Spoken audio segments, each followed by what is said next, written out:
We really should have waiting parents, not waiting children. Over 100,000 children are available for adoption through the U.S. foster care system, and 27% don't have anyone, like a relative or foster parent, in the process of adopting them. 60% are between the ages of 5 and 17, and 2/3 are part of sibling groups of 2 to 8 children. Hey listener, my name is Marcy Bursack. My husband and I chose adoption as our plan A. After blogging about our journey adopting a sibling pair, I began mentoring families right in my own living room. That passion grew into the Forgotten Adoption Option, a nonprofit I now lead as a volunteer while working full-time in the tech industry. From my blog, 3 books, app, and classroom lesson to now a 45-minute course called Foster Care Adoption Simplified, which you can find at ForgottenAdoptionOption.com, I've created practical, heartfelt resources to help families navigate the foster care adoption process. As you listen to this episode, I encourage you to ask yourself, who in my circle needs to hear this? It's often people in what we call helper professions, people like therapists, nurses, doctors, police officers, firefighters, social workers, and teachers like my husband. These are the people who tend to step forward to adopt children from foster care. But this work isn't only about becoming an adoptive family, it's also about becoming an advocate and ally. Every waiting child deserves not just a forever family, but a community of people who champion their future. Whatever led you to this podcast, I am thrilled that you are here. My mission is simple, to help every waiting child be with their forever family. And that's exactly why I host this podcast.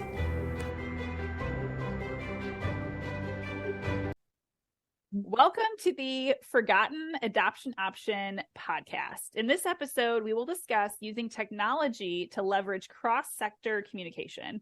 A few months back, my alma mater, Belmont University, told me about a results-driven approach that's backed with technology, and they connect me with Restore Hope, Arkansas. So hi, Karen. Hi. I love the word Arkansas. I'm so glad to see you again. This is like so much fun. It's for those that have been really listening to any of these, you're like, how'd you meet these people? Oftentimes it's like, we're having this incredible conversation. I'm like, you, please come back. Please, let's let everyone meet you. And Karen's one of those people. She fell into child welfare when she became a foster parent. That simple yes, a really hard yes, a really hefty yes, led her to helping struggling families by specifically focusing on those experiencing or at risk of experiencing child welfare involvement. So more on this.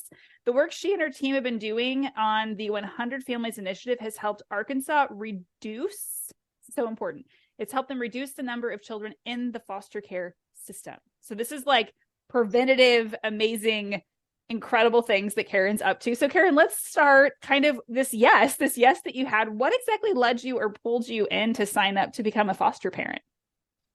Yeah, so thinking back about this, now it's been several years, and I and my husband, we often invited lots of kids into our home as young parents. We helped raise my sister. She came and lived with us when she was a teenager, and we raised her into adulthood. And we did that with lots of teenagers, like nieces and nephews and things like that. They just found our home to be a welcoming place. And that time kind of our life had been passing, and we still have 2 young kids at home, but 2 had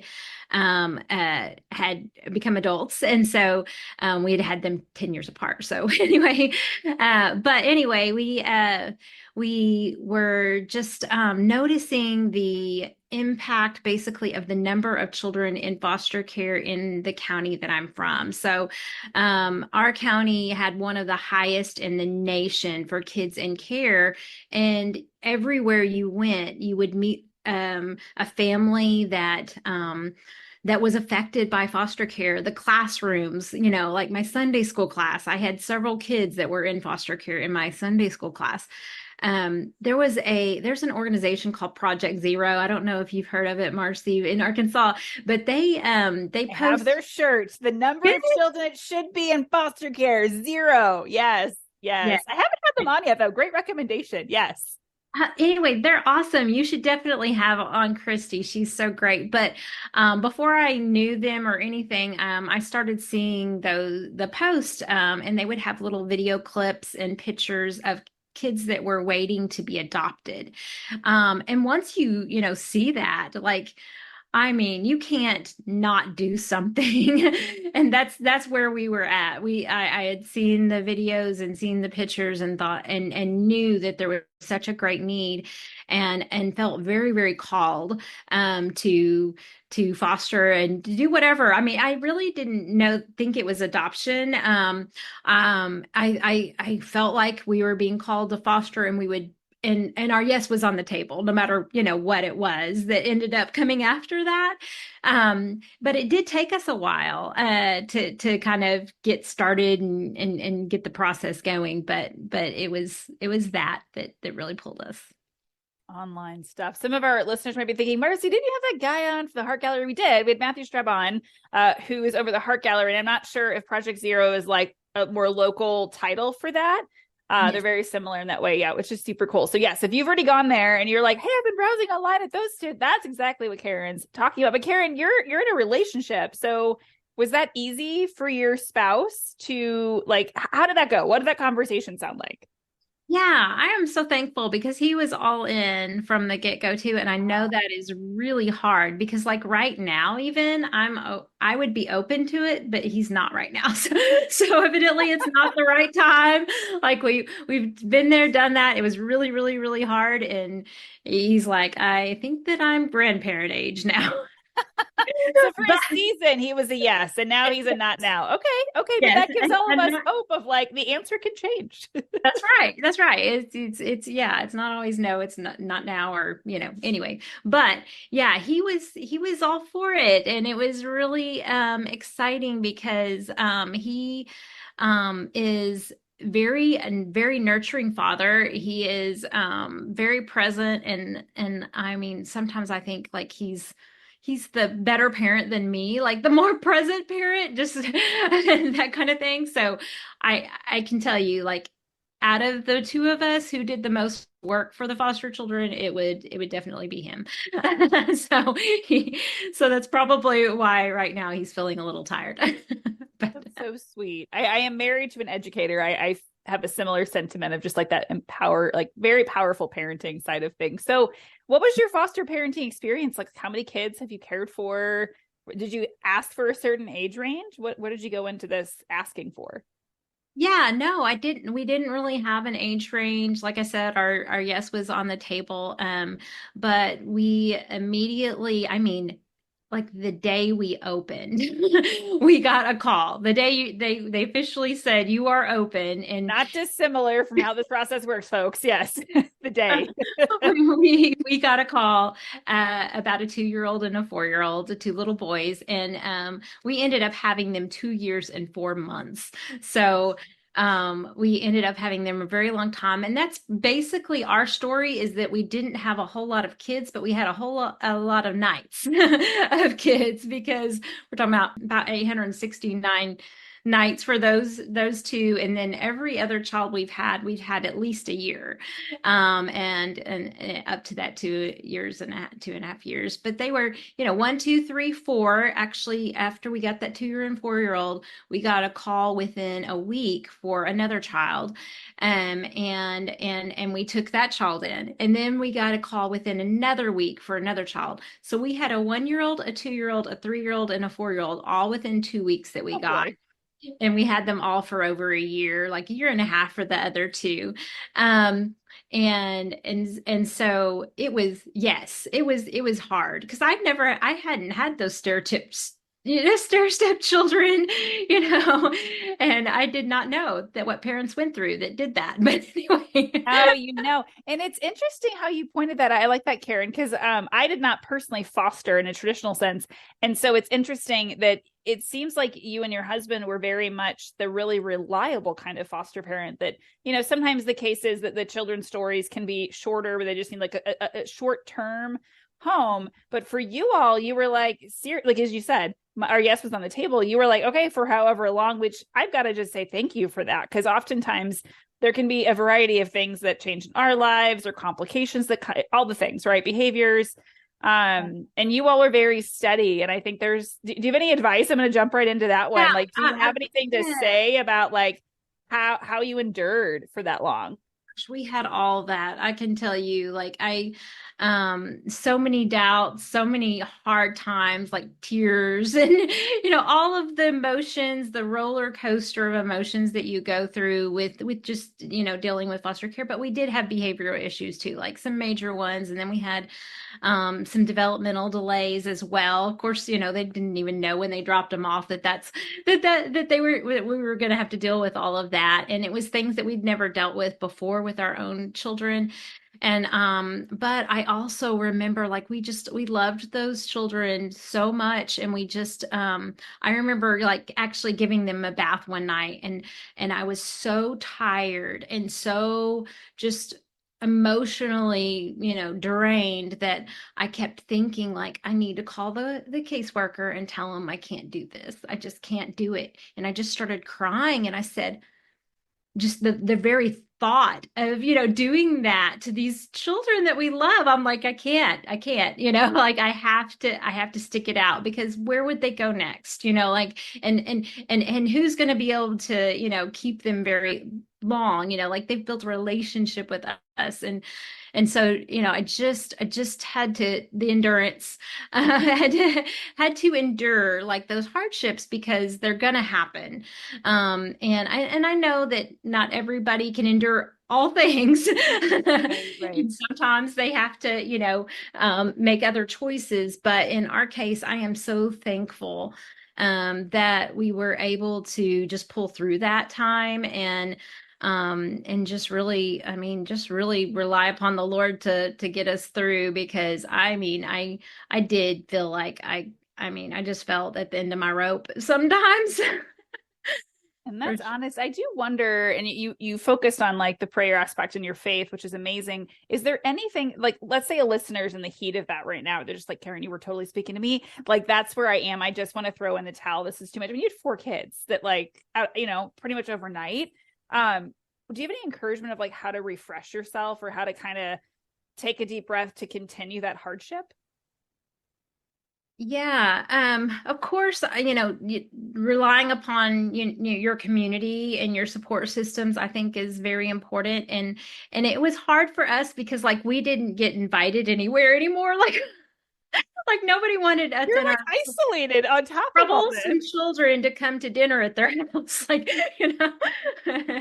so that was difficult too. But we did, like, I would just like put it out there, like, I need help. And I like, we really need to get away for a little bit, and I'll take 2 of them if somebody else will take the other 2, and it wouldn't matter which 2 to us, like, we just anyway, we just need a little half break or something. Yeah. It was really just asking for help. It sounds super simple, right? Like the humility Yes. of saying, please help, please step Yes, in. yes. We did ask for help, and thankfully I had a good support system. My sister would step in a lot, and then people I didn't even like know super well. I would have neighbors that would step in and say, whenever I just put my SOS out there, like, like, this is hard, folks. And people stepped up, and that was really, really good. I'm so glad that you had that sort of support. And so I think it's interesting for all of us as we're learning from you, Karen. Like, it's one thing, and some of it's just we have the heart to help these kids, and that's wonderful, right? And then some of us are in it because we're doing it as a career. Some of us are living it in their homes, some are both, and you're doing that. And so I think that's just a unique perspective to kind of put before we kind of shift gears a little bit and talk through. So you're part of the team that created the 100 Families Initiative, and many of us have no idea what this is. So I'm curious if you can kind of start with, like, what is this, and what was the problem you were trying to solve by putting this team together? Yeah, so during the midst of fostering these children, I just kept feeling very, very called to meet their parents. And I didn't know, like, going into this, that that's what I was going to do. I was, typical, like, these kids need us and I'm going to, step in and help. But then, I mean, I just felt this really intense calling to get to know the parents in my case. And once I did, I mean, I just really, really grew to love them. And the parents that I was working with just had so many barriers in their lives, and it was just really hard to navigate all the things that they needed to do. They weren't, they hadn't, done the traditional, like child abuse. That was not what they were guilty of. They were guilty of neglect and having, some of their own issues, and some of which were drugs and those kinds of things. So I mean, some were very hard to overcome. But I knew that they loved their kids. Like, that was evident. Like, they loved their children, and they wanted to do whatever they could to get them back. And I realized that they needed help with that. And at the same time, there was this organization called Restore Hope that the Governor Hutchinson at the time had put together the faith community and the business community and said, hey, it's time to solve this foster care crisis, because Arkansas was just so impacted. And he said, we want to start in this county where, 1 out of every 34 kids were in foster care. It was huge. And so I ended up changing employment and going over to Restore Hope. And we were just working on, what do we do? It was like, what do we do about this situation that's happening? And everyone, is kind of mad at each other. Everybody's pointing fingers. Child welfare's mad at law enforcement, and law enforcement's mad at the courts, and the courts are mad at the parents, and the parents are mad at, anyway, everybody's mad at each other. And we got in this boardroom, and we just started talking about, what can we do together, like cross sector, all of you, like, even though we're mad at each other, what can we do to solve this? And we said, can we just, like, on behalf of 100 families, on behalf of 100 families, can we stick together and work differently to help families? And then after we've served 100 families, if it doesn't work, let's just part ways, like, say we tried, and we failed, and we'll go on. And so we all, there was this declaration that we came up with and everything around the fact that we would do this, that we would put aside our personal agendas. We would stop working in silos, that we would work cross sector, and we would really concentrate and be family centric, and put the family in the center, and us, just wrap around them. And I was so excited, because that's how it all kind of began. And 100 families, that's what it is. It's an initiative to help struggling families move out of crisis and into stability, and then on to a career. And we do that all through this cross collaboration through the different sectors. We recruit everyone in the community to kind of respond to families in crisis in the same way. We use a system, which we'll talk about here in a minute, to increase communication and outcome measurements and all of that. And we also build all these alliances. So these alliances that all work together to do those things in each community where we work. And we're actually in 18 communities in Arkansas, 18 counties in Arkansas now. And then also in Alberta, Canada, and Lansing, Michigan. And so we're growing, but we're excited about it.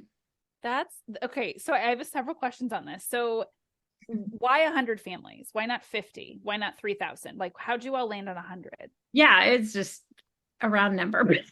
Okay, maybe it's like doable or something. Yeah, doable. It was our attempt at SMART goals. If anybody knows what those are, we're like, okay, well, we can't just say we're going to help families. We got to put out some SMART goals. And so, realistic, measurable, attainable, all those things, timely, and we, put a timeline on it and all of that.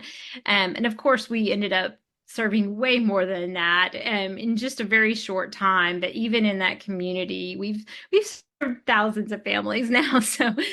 But yes, it was just to make a realistic goal that people could work towards, and they could see that whether or not we were moving forward on that. And we used data, like every single month we were transparent, like, okay, guys, y'all are now together doing this differently, together serving 5 families, like, hooray, and every month it would be, more. And so, but now we're also able to show what are the outcomes for those families. And one of the cool things was that, I would give this data every single month and be super transparent about, okay, what were the improvements in housing for family stability? What was mental health and recovery stability and transportation and childcare and all employment, all of those things.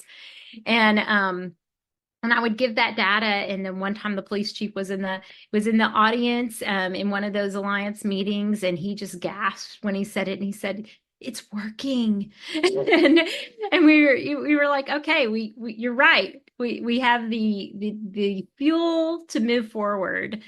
And that's hope. By the way, hope, that's one of our taglines, is that hope is the fuel for action. And I think that's the way it is for us as individuals, that if we don't have hope, then, why get out of bed in the morning? But also for communities to work together. They need to have that hope. And so that communication really, really builds that. That's got to be so validating to hear that. And it's interesting to me because it sounds like you all kind of piloted this. You were like, well, let's just try a small thing and let's see. And I think that's helpful for all of us that are listening to you, Karen, thinking, well, in my space and in my community or in my area of influence, I have this big goal and it feels so complicated, right? But it's like, but what if you just make a small goal and see if it works and then tweak it? And if it doesn't, you didn't fail, you just learned. And so I think that's so incredible. And I'm also curious too, what were you doing? You said that you changed roles. So what was your job before this?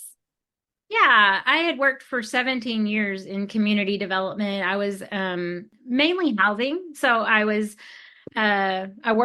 working really hard to develop affordable housing, help with home ownership, all those kinds of things. So it's not like I hadn't been in fields where I was helping low income or, that kind of thing. But I had never, until I became a foster parent, I had never dealt with the level of poverty and desperation that were in the parents of the children that were in my care, even after 17 years of working to help, in low income programs. I just, that was such an eye-opening experience for me. And it, definitely changed my career, and it changed my life for sure. Yeah.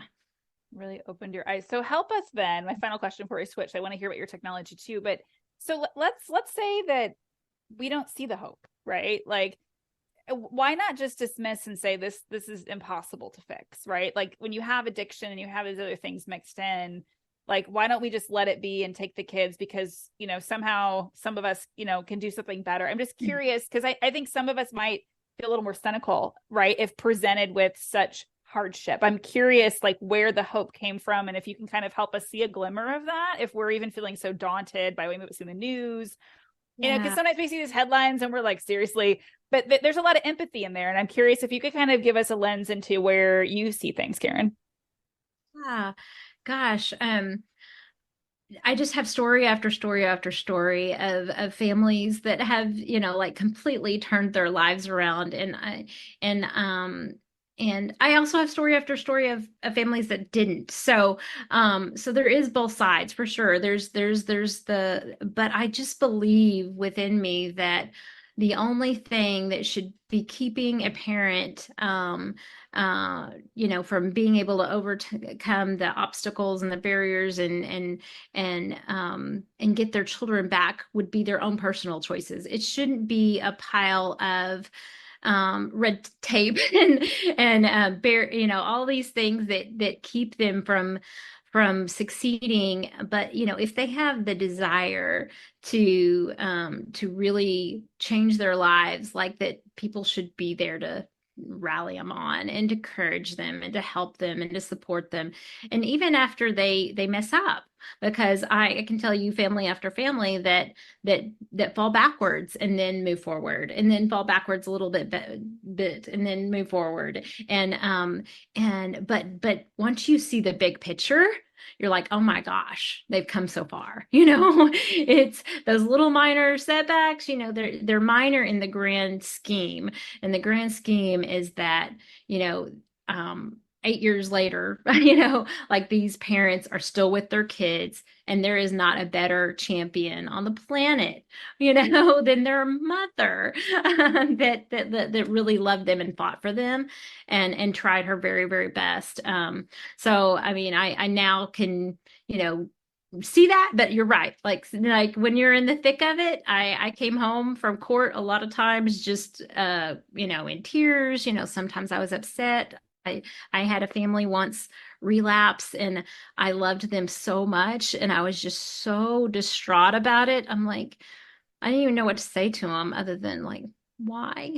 Like I was just, why? It goes back to what you were saying earlier, like the hope in it, because I'm completely with you. I just kind of wanted to talk through something that maybe we don't always want to talk about, right? Which is like, well, why are we even trying? And it's like, well, and I know for my own beliefs too, that I'm like, if it was me and the tables were turned, and for whatever reason I lived my life a different way, and I could be someone different, but didn't maybe have the tools to, or just was predisposed to things that give you kind of a disadvantage, right? I'm like, I would hope that someone like Karen or someone else would help champion me and love me and cheer me on, right? And so I think that that's a very important angle to share, and I really appreciate you sharing that you have seen both, right? Because it doesn't always end like Pollyanna at the end or a Disney movie, right? But it's so worth trying, right? Because it makes all the difference for kids. Yeah, and just to finish that story, because the one that I said why to, because they'd relapsed, or I mean, now they are thriving. Like it's, they are, well, I don't know, 3 years clean or something like that now.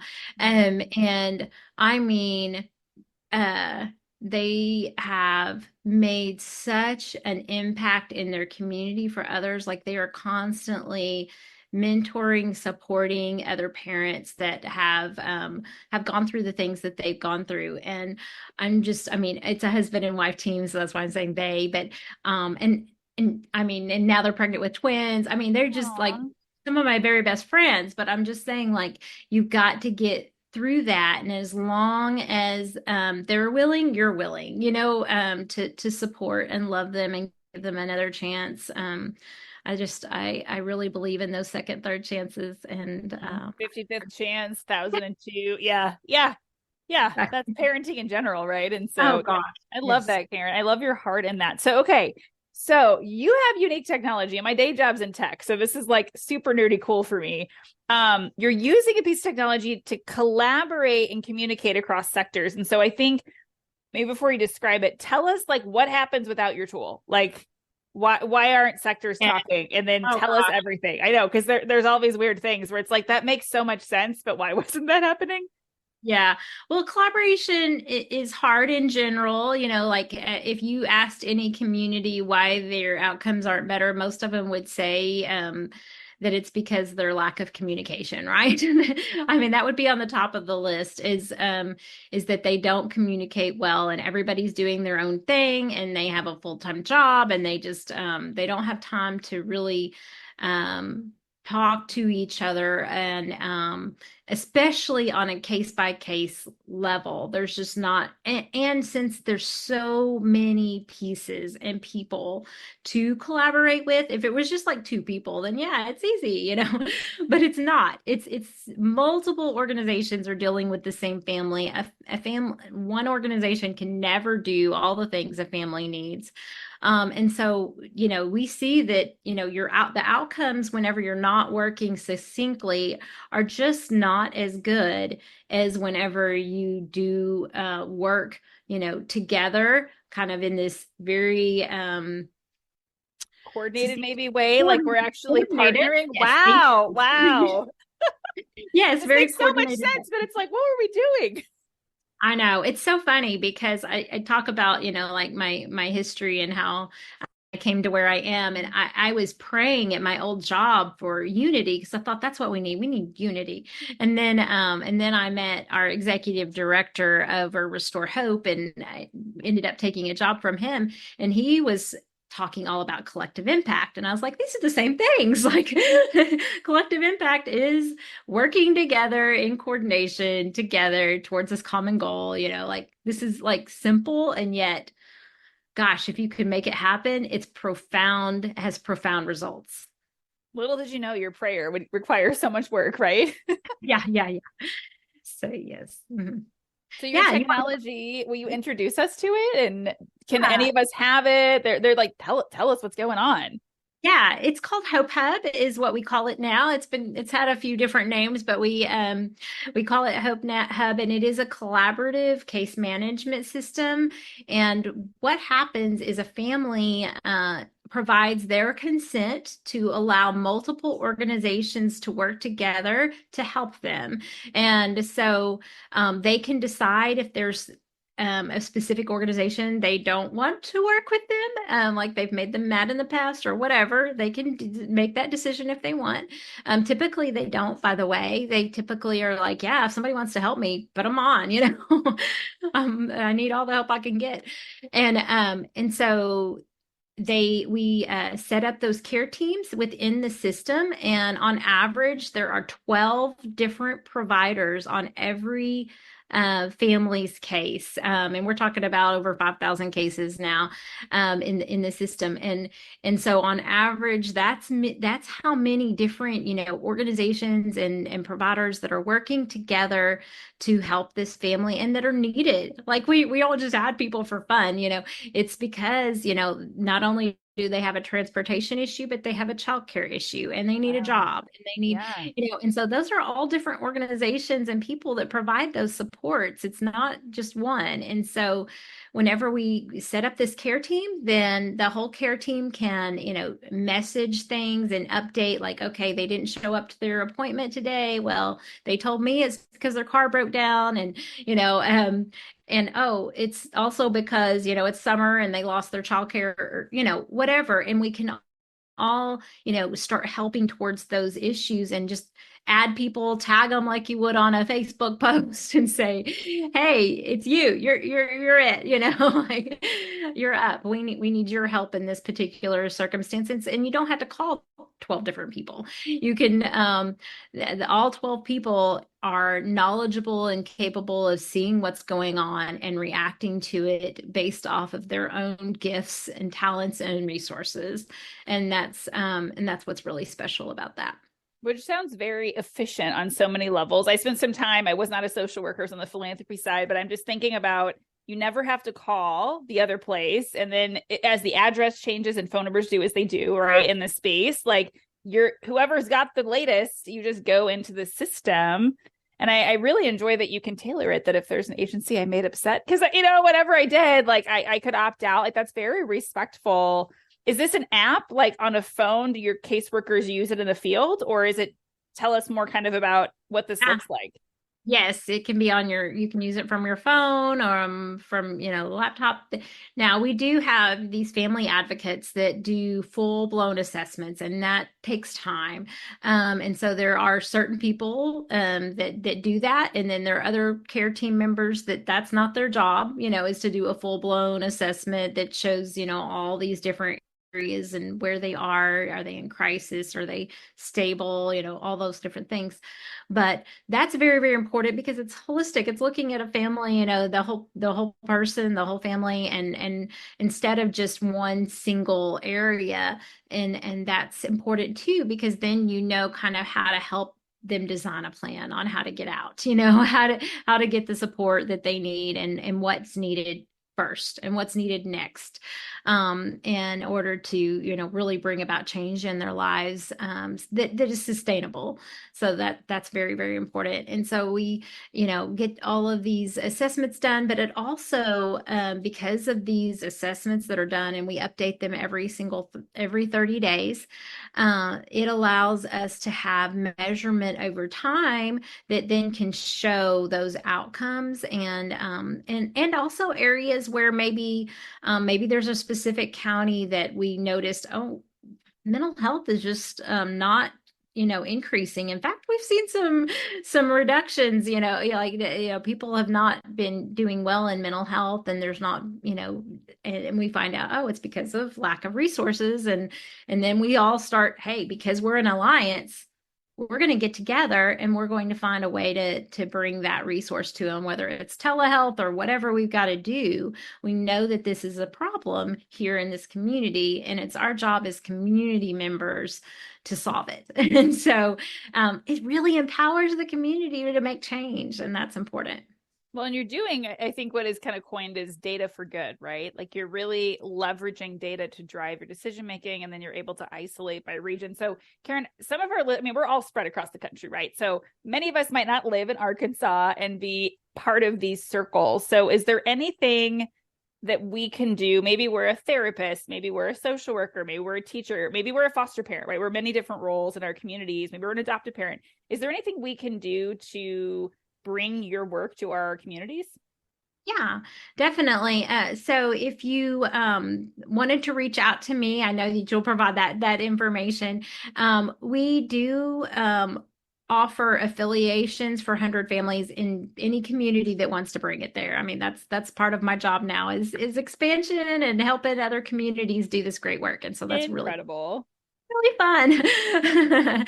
But so yes, I'm happy to help with that. And then of course, along with that comes Hope Hub.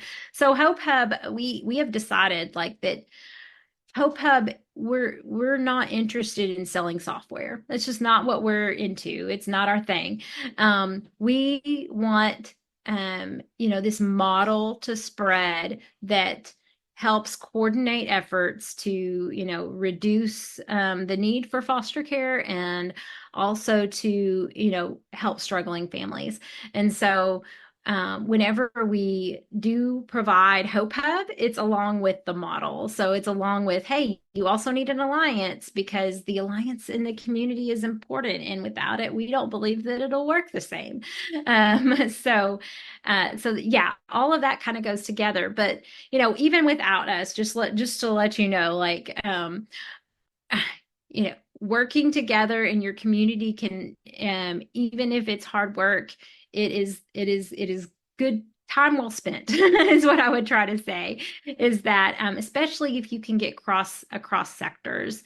And that was and that requires a lot of trust. It requires relationship building, because nonprofits, I mean, I came from a nonprofit for 17 years before I came over to this one, and we typically don't always trust each other, and there's only a limited amount of resources and all those things. But in the end, I mean, what your mission is and your goal is to help people, then that's such an important piece. And yeah, so it can be a therapist, it can be they just all got to come to the table. I mean, I think that's so important, is making the time to talk with other organizations, providers, churches that are outside of your field, because then you can have more, you can actually have that true change that comes from that cross-sector collaboration. And I can't overstate it. Like I say cross-sector all the time, because we just all work in silos, and we like, if we're therapists, we like to talk to therapists about it. But, sure, but that cross section, it's so cool to me, Karen. I'm just like, this is so neat that like you got to be on the ground of like creating, and you tried something and you solved. It's just, to me, this is so incredible that we're at a point where, and I loved your words that like we're trying to prevent the need for foster care. And I'm like, yes, because if we can just help the family, yeah, it's just it's such incredible work that you're doing. And so as we close, one thing that you told me when we were preparing for this episode is that you use a community and family model. So it's not just community, but it's community and family. Can you tell us all what that means? Yeah. So in addition to, building these big community alliances and all of those things, like it all boils down to the family, and finding out from the family really where they what their greatest needs are, and really digging in, because a lot of times whenever a family shows up, to a social service office or whatever, they're like, I need my utility bill paid, or they show up to a church, I need a night stay at the hotel down the road. Nobody understands or knows what's really going on with that family. And they desire to, they don't have the tools to know, and they don't have the reason to ask hard questions. Like it can seem intrusive. And so whenever you have a system and you're like, okay, I'm going to do this assessment with you, and you can really dig deep with them. I mean, I found it to be such a powerful tool in really getting to know a family. And we do it, in a very much in a more of a motivational interviewing kind of way, which means, we're asking a lot of open-ended questions, and from that we can get the answers on the assessment. But bottom line is that that family is the center of all of the work that's being done, and the family's success is what we're all like tracking as a community. It's what we're tracking to find out like what is working and what isn't in every single community, and then how can we really help each and every family to have the tools that they need and be successful as a community, because it's not the government's job to raise children. Not, it's all of our jobs. And if we live in a community, it's our job to help support parents, and a lot of them have been in foster care themselves. I mean, when you really look back into it, you can really see like the why of where they are. And it could be you, and you just start thinking of it that way, and thinking of the grace that's been given to you. And so yeah, the family model and the community model, I always say it's like two tracks of the train, sorry. Two tracks, and you have to build both of them at the same time, because if you don't, then the train's not going anywhere. We've got to have both models working together, because the community has to be built out to where it can communicate well, while you're working with families that the community can support. So you can't like just leave one behind and not. And a lot of times that's what kind of happens in collective impact. I don't know if you studied collective impact much, but it's very much thought of as community. And that community aspect of it is really pushed and everything like that. But who are we helping, and how are we helping them, and what kind of outcomes are we really having on that individual family level? And don't forget the direct support, the mentorship, the relationship, all those things that have to happen for you to see that true change that happens with families. Yeah, because collective really impact is about doing it together, right? It's not, well, my organization has many people, but it's really about different kind of ways of thinking and doing things together. And to your point earlier, Karen, about, oftentimes families that have kids in foster care, they themselves grew up in foster care. So it's like this repeated cycle. And it brings up this really important point that's like, if we want to see that change, we have to help give skills and support in ways we haven't done before, right? Otherwise, it's just going to keep repeating itself. So I'm so grateful for the work that you're doing. And I think it's so fascinating. When we started our conversation, you talked about your own journey in this space as a foster parent. And I pointed out how really tenacious you were in enduring so much. And I see so much of that gleaming over to this space where you're like, yeah, this is about the long game. Like this is not every night putting a child to bed is going to be easy, and raising children is going to be easy. It's really about believing in that hope. And so I'm so grateful that you've shared your personal journey and you're doing the work that you're doing. And so thank you so much. And I'm so excited that we know you at this moment, but I know that you're going to be doing so much more across the whole country in the near future, because what you're doing works and it's effective. So just want to say thank you for inspiring us and letting us hear your journey. Thank you so much, Marcy, for having me. It's been such a joy to talk with you today.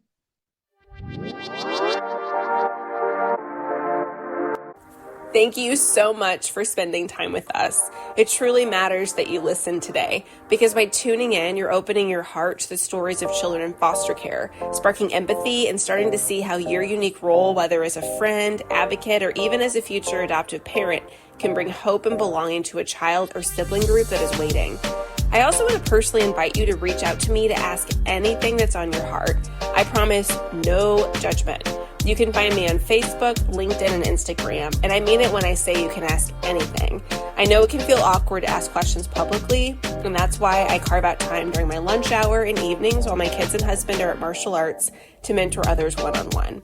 Your questions matter, your curiosity matters, and most importantly, the role you are playing in helping children in foster care matters. Together, we can bring hope and belonging. Until next time, take care and keep the conversation going.